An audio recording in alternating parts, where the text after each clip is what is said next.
Hello everyone and welcome back to Animation Pilgrimage, the show where Tennille and I take a look at every single theatrically released animated film in chronological order. I'm Whitney. I'm Tennille. And today we have a pretty good movie. Yeah, we do. Oh my goodness. We watched Time Machine 001-001-1. I don't know, however you want to pronounce it. I've also seen an English translation for this title being Three Musketeers Time Machine. And yes, English translation because this is another film from South Korea. Indeed, but we have a new studio that has production values. Woo! Everybody cheer! I would still say this movie is probably on, average quality for a lower budget Japanese film of this time, but that is leaps and bounds ahead of anything else we've seen from South Korea up to this point. Well, I just want to say that the whole vibe of this film, even though I've never seen it before, was very nostalgic in a way and reminded me a lot of an 80s hour-long TV special or something like that. In terms of production quality, the kind of character designs you see, the okay but a little rough at times animation, you know? Yeah, this was pretty alright. Yeah. I will technically say that this is a sequel to a movie that we were not able to watch, but we'll be watching it next week. Okay. So, to explain a little bit on what went on. Why? Okay, so we were supposed to watch Starland Trio, is the title I have for it. I have the title Star Kingdom Three Musketeers. Okay. Yeah. This is a sequel to that movie, and we were going to watch that one first, but when I double checked it, the subtitles were for the wrong movie. Oh, whoops. Since then, the person that uploaded it has been contacted and they put the right subtitles on. So now we can watch it. Slightly out of order, but okay. Yeah. Just a day too late on hearing back from them. And if you're watching this in the playlist, it'll probably be put in the correct order, so... Oh, you think? I was I wasn't sure if you were going to put that one first or this one first. I'll put that one first, because that one's definitely from 79, and this one, we're not quite sure if this is a 79 film or a 1980 film. Yeah, it's a little... There's some information that says one way, with other information that says the other. Whatever, it's not that big of a deal. But obviously, I think we can say this should come after... Absolutely. Absolutely. Yeah. Hopefully there's not too much information from that movie that translates over to this one that doesn't make a whole lot of sense. Because I honestly, watching this, I didn't feel lost. No. If anything, the movie kind of expects you to already know these characters a little bit, maybe. But yeah. That's it. I feel like we probably know the trio of the main characters. They were introduced in the other film, and we're here now. Right. We're here now, we're watching this one, and then we'll go back and watch that one. Yeah. So, I will say this movie is not inherently clear of copyright infringement. Because so South Korea has a ban on Japanese content from coming into the country. Yes.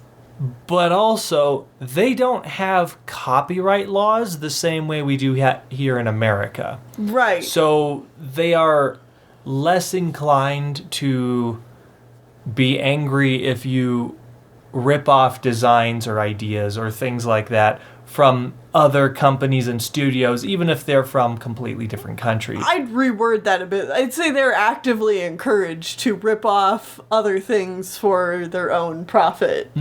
So we've seen that multiple times and talked about that in the past. The other studio that has been making a lot of movies here in South Korea, that is all they do. Right. Is they illegally import anime and then change it so it's South Korean, but it's actively stealing designs and stuff like that from different animes and Space Battleship Yamato, different...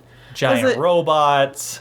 Yeah, different Gundams and stuff like that. But we've talked about that before. All right. What is this movie steal? Let's talk about... Oh, we'll talk about it. 'Cause it's hilariously blatant. It's pretty crazy. Anyways, so we are introduced to our trio of main characters. We got generic main kid. We have the larger kid who's more of the comic relief, but he still does stuff. Like, honestly, he's a little larger, but as far as I can tell, none of the jokes are at the expense of his size. Yeah, I don't think I remember seeing any fat jokes, which is nice. And then we have this time period. Yeah, and then we have this third kid who looks like John from the Disney's Peter Pan. Yeah, he does. He even has an umbrella. He has an umbrella as a weapon, and I'm assuming that's something he got in the first movie because it seems to be indestructible. I don't know. I've also likened these three to Alvin and the Chipmunks. Okay. Because, like, they got that dynamic going on. You know, the tall one, the short one, and then the quote-unquote normal one. Yeah, and the tall one is the nerd one as well. Right. Yeah, because, like, the tall one is definitely... who I'm going to refer to as John throughout this review. I was just thinking, like, hey, John. I'm going to be honest. I did not pick up on the... characters' names very well. The South Korean names very well, because... Except for one. Yeah, except for one. We'll talk about them. Korean is a language that I have not experienced a whole lot, so I cannot immediately identify... when they're saying a character's name. When they're saying a character's name in the sentence or something. Like, I can see in the subtitles they're referring to someone, but I do not know who that was because I don't know how the letters conjugate into what sounds sentences and stuff. yeah. Doesn't matter a whole lot. Just letting you know that I'm going to refer to them as the two boys and John. And John. Because they kind of are separated for a lot of this movie. Right. So they find a MacGuffin item in the woods.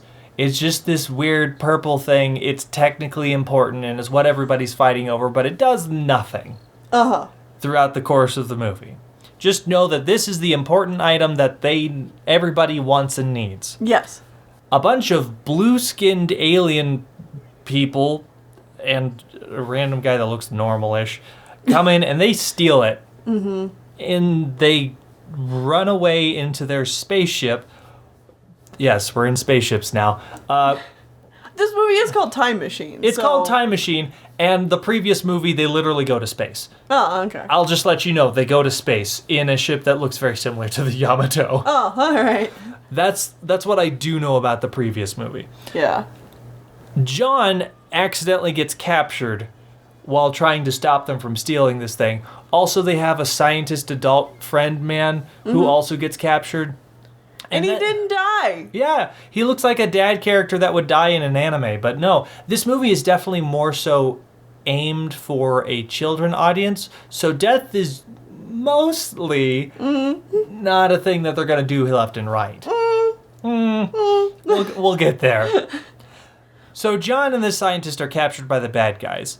And then a blonde girl shows up and she's like, I can save him or whatever. Come with me. I also need the MacGuffin. I also need the MacGuffin to stop the bad guys from having the MacGuffin. Right. So they get inside her time machine, which these time machines look like UFOs.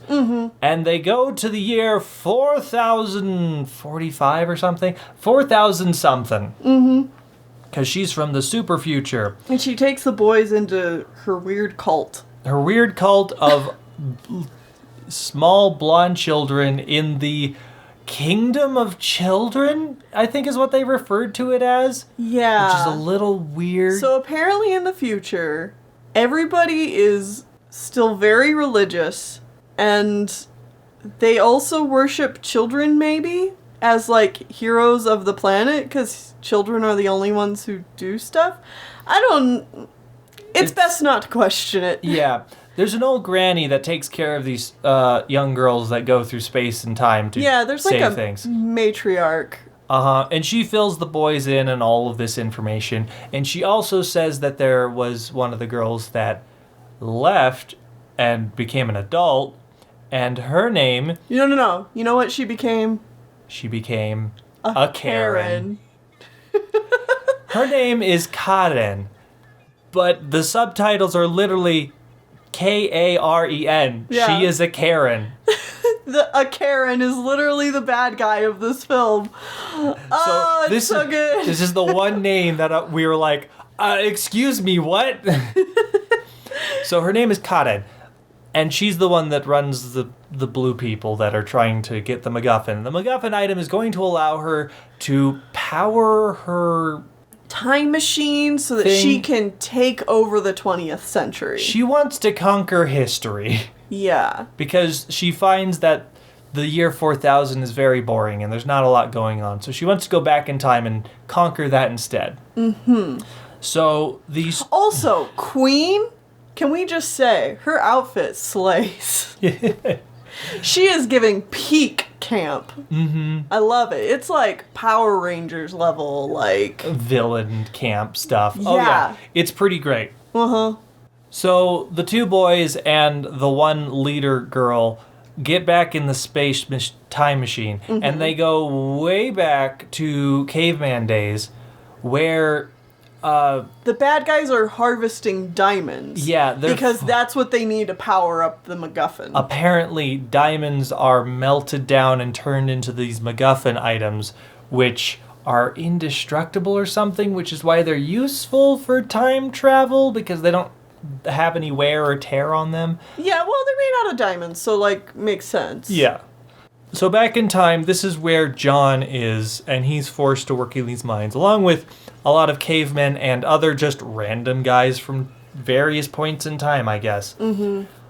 While he's working here, he gets a girlfriend, a caveman girlfriend named Nora. Yeah.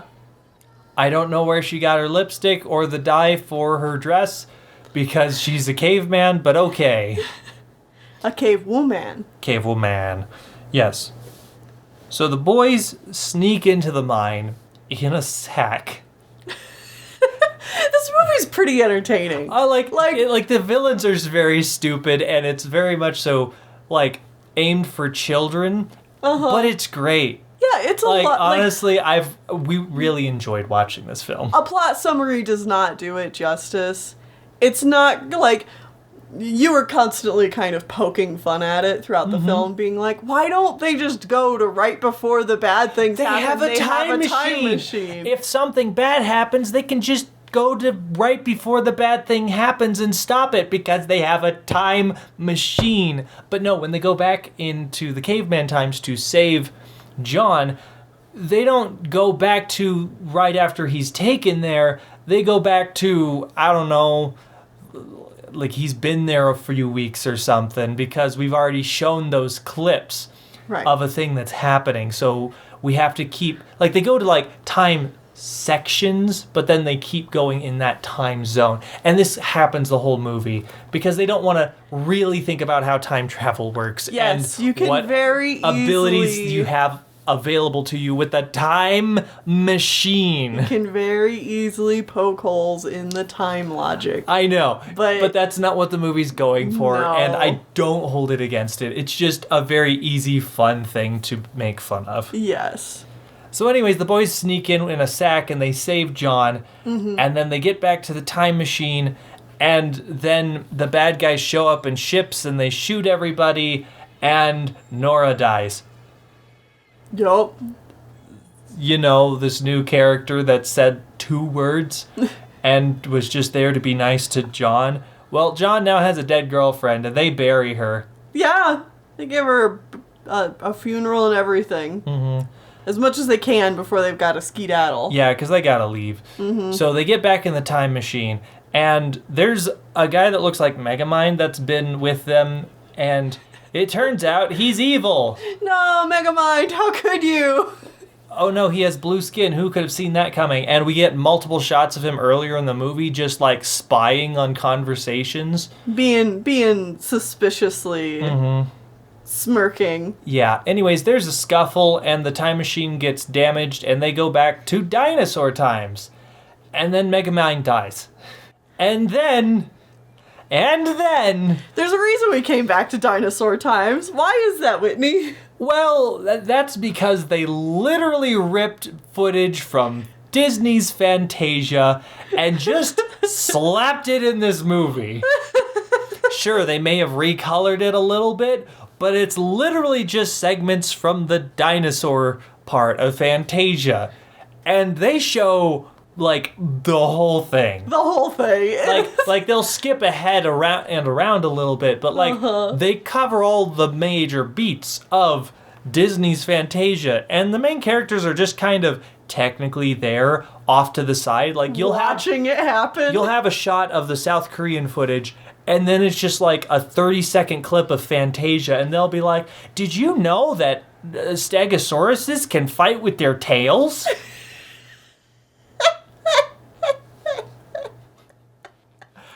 This was baffling and amazing. And you got to remember, this was done in 1979 or 1980. There were not VHSs that they could just get of Disney's Fantasia. So either one, Disney was running Fantasia in South Korea at the time, and the people at the studio had friends that worked at the theaters and got their hands on that reel, or two, someone smuggled Fantasia's, like a movie reel of Fantasia into South Korea, and they just ripped it that way. Yeah. Either way, this is impressive and hilarious, and I honestly, genuinely love it. Because Disney did not sign off on this. Oh, absolutely Not even a little bit. I love it. Because, I mean, if they had, theoretically, if they had, it would have looked better. Oh, yeah, absolutely. It's obviously footage that hasn't been gotten legally. Oh, yeah. And then they stop watching Fantasia, and they're like, okay, time to go back to the year 4000, and they never talk about that again. So next time you sit down and watch Fantasia, just remember that right off to the side of the dinosaur segment, there are 3 South Korean kids from 1980 and 1 girl from the year 4000 just watching the dinosaurs fight while Megamind is slowly bleeding to death. Yeah.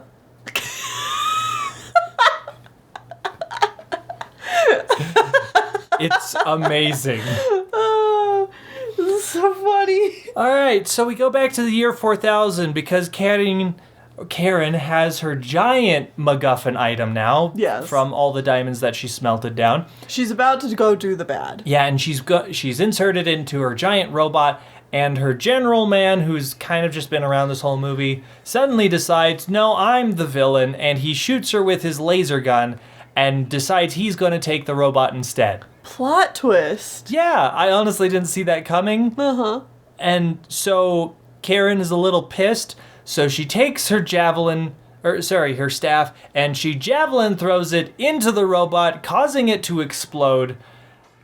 And she's like, well, if I can't conquer the 20th century, nobody can. Well, she actually has a come to Jesus moment at the end. Oh, God. Yeah, so this movie has brought up a couple of times that science is against the will of God, and we're hubris for science. This movie has weird religious undertones. Also, when Nora died, one of the characters said, she'll go to heaven because she was nice. Because she was nice.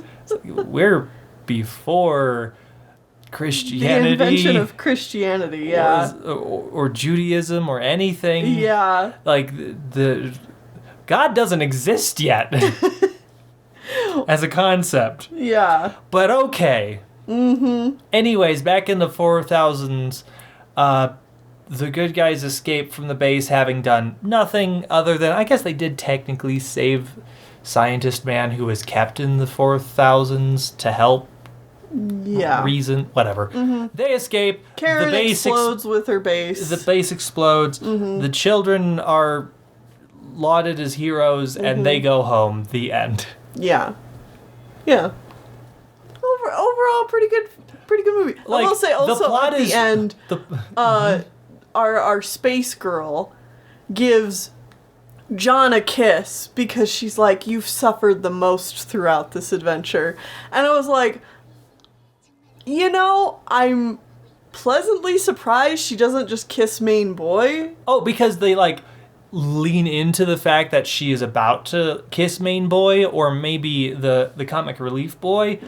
But then she walks over to John and is like, you suffered the most. So this is a kiss from every girl from the year 4000 just for you. Yeah. Which is a very weird thing to say, and it's definitely still a little sexist and just like the absolutely. connotations of it.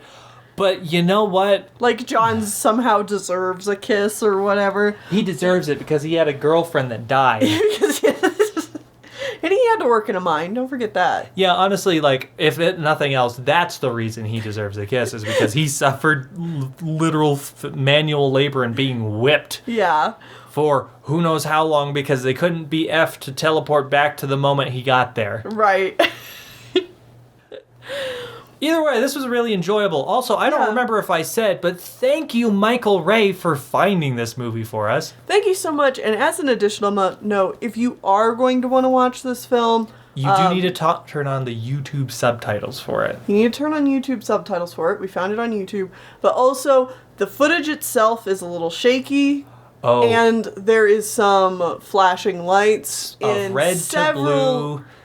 Yeah, in several different parts of the film. Whenever they do time travel, but whenever they do time travel-y things, there are flashing lights. So just general warning for that. Yeah, be forewarned. So yeah, we're not really sure if anybody else can confirm this. I'd love that. Not really sure if this is a 1979 film or a 1980 film, but we do know it was made by Sunwoo Entertainment. And Sunwoo Entertainment is gonna go on to do a lot. Good, because they a lot. They do a lot of good production here, and it's a lot better than the other studio that's been doing stuff. And like I wasn't expecting to suddenly have to cover this subject in this film. I'm sure we'll talk about it again later. But you know how a lot of animation gets ported overseas? Do they? Is this a company that, like, America, like, starts using to make a lot of their animated film, or, like, shows and stuff? So, Sunwoo Entertainment was established in 1974. Okay. I don't really know what they were doing from 1974 to, like... 79? To 79? I don't think it took them 5 years to make these first 2 films. That doesn't seem plausible. Maybe they were doing some TV stuff. Maybe, but it unfortunately does not list what some of their early stuff was, because they are mainly known for producing animation for the Disney Afternoon TV series. Okay, and that's like in the 90s and 2000s? Yes. So let me just read you a list of some of the things they've worked on. Oh geez, I see it's a big list. I can't read any of it from here, but I just see the list is very large. Chip and Dale Rescue Rangers, Tailspin, Darkwing Duck, Winnie the Pooh and Christmas 2, Goof Troop, Simpsons, Rugrats, Crow, Bonkers, Rocko's Modern Life, Aladdin, Duckman, Gargoyles, Beavis and Butthead, Dumber and Dumber, Jumanji, The Mighty Ducks, Quack Pack, 101 Dalmatians animated series, The Angry Beavers, Johnny Bravo, King of the Hill, Pepper Ann, Recess, Space Goofs, Bad Dog, Hercules, The Wacky Adventures of Ronald McDonald, The Wild Thornberrys, Family Guy, The New Woody Woodpecker Show, As Told by Ginger, Baby Blues, Buzz Lightyear of Star Command, The Weekenders, Invader Zim, The Mummy, Lloyd in Space, The Fairly Odd Parents, Timo Supremo, Mr. Bean the animated series, All Grown Up, Lilo and Stitch the series, Yakety Yak, Fatherhood, American Dragon, Jake Long, American Dad, Mixmaster, Curious George, Blood Bunny, Metajets, Special Agent Oso, Kung Fu Dino Posse, Yoo-Hoo and Friends, Sophia the First, Shaolin Chronicles, Muppet Babies, and then they've also were part of Beavis and Butthead Do America, the Rugrats movie, Rugrats in Paris the movie, Recess, School's Out, Rugrats Go Wild, the Wild Thornberrys movie, Winnie the Pooh, A Very Merry Pooh Year, Stewie Griffin, The Untold Story, Inside the CIA, Curious George, Yobi, The Five-Tailed Fox, The Illusionist. The Illusionist? The Illusionist! Oh, wow! Sorry, I wasn't expecting suddenly a French? European film. I don't remember. Yes, French. French film. I was not expecting randomly a French film in there. Yeah. With all of this American stuff. Yeah. Okay. The Siren, Wildcard, Liar, R Point, and Some. So that is not saying that they explicitly did everything for those shows, but they were one of the major studios that was like sent keyframes and they're like, fill it in. Right. Because America does this a lot. Yeah, so for example, going back to some of the earlier shows that I listed, Chip and Dale Rescue Rangers, they worked on season 2 and 3 only, 12 episodes. Okay. For Tailspin, they did 23 episodes.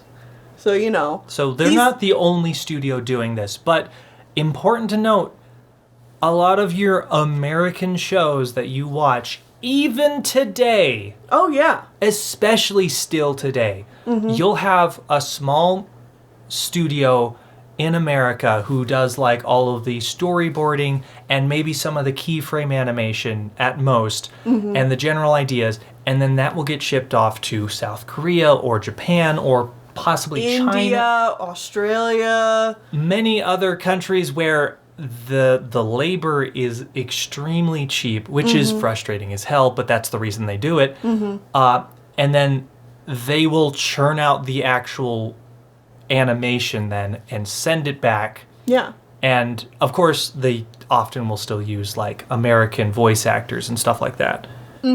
And we have talked about this briefly in the past with Rankin Bass's project, who are already sending the animation work overseas to Japan, and like Mushi Productions and Toei. We're doing a lot of the stop motion stuff for all of that. Yeah, for a lot of your, you know, well-known Rankin Bass stuff, like the Christmas specials. The Christmas specials, you know, Rudolph, Santa Claus, yada yada yada. But yeah, specifically this company was at first known for doing Disney Afternoon stuff, and that doesn't really start until the late 80s. So we still have this like 10-year time period where I'm not exactly sure what this studio is doing. Well, obviously they're making some actual South Korean films, it seems. They are, but as far as I can tell, we have this one, the one we should have watched already, which was from 79. And two more? And two more from 1980. And then there's 81 and 82. Or, sorry, 80 and 81. 80 and 81. Yeah. And then, again, there's spoilers, those are on our list of catch-up films that we're going to be watching. Yeah. We're watching, like, including this film, we have five more catch-up films. 5 more catch-up films, 4 of which are from Sungwoo Animation or whatever. Entertainment. Yeah. And only one other movie in there. So it's not from that. Yes, that's not from them. It's from Poland or something. Yeah, but anyway, so there is a stretch of time from like 81 to, let's say, they start working on Rescue Rangers in 89. So yeah, there's like an 8-year period where I'm not sure exactly what they were doing, but this company was doing well enough when it started in with the Disney Afternoon and all that stuff. It started getting jobs everywhere else and absorbed other animation studios, and other animation studios broke off from it. Okay. So, seems like a real pioneer in the overseas animation market. Definitely seems that way. And I find it hilarious that the first film we watched from this studio has not one, but 2 things, like, pretty obviously ripped off from Disney. The first being Fantasia. Literally just clipped from Fantasia. And then also, the other, like, John's general, everything about him feels very much so like John from Peter Pan. Right. Like, he's designed a little different, but still. It's similar enough, considering the circumstances, that I'm going to be like, alright, probably. Yeah. Either way, I definitely think this movie is worth a watch. Yeah. Because it was fun. It's the first South Korean film that I feel okay recommending for a genuinely good film and not a so bad it's good. And like I said, it had a nostalgic feeling to it. And then when I found out that they were, like, so closely entwined with the Disney Afternoon, I'm like, oh, well, that makes sense. Yeah. Because, like, they're already... Like, even now, they're showing high production value here. So, like, that's probably a big reason that, like, Disney is like, oh, they do pretty good work. I've seen some of their stuff. Yeah, like, they'll I glanced at it. Let's try them out. They'll work just fine. I want to know if any Disney people know about this film specifically, and like the Fantasia bit, because that would just be hilarious. Oh, because yeah. I'm sure that like Disney marketing people and like the people in charge of the business, they would care, but I think the other people inside Disney would think it's hilarious. Oh, yeah. It is hilarious. Yeah. It's great. All right. Well, either way, join us back here next time as we actually watch their first movie, as we go back and watch Starland Trio, or any of the other names that it has. Right.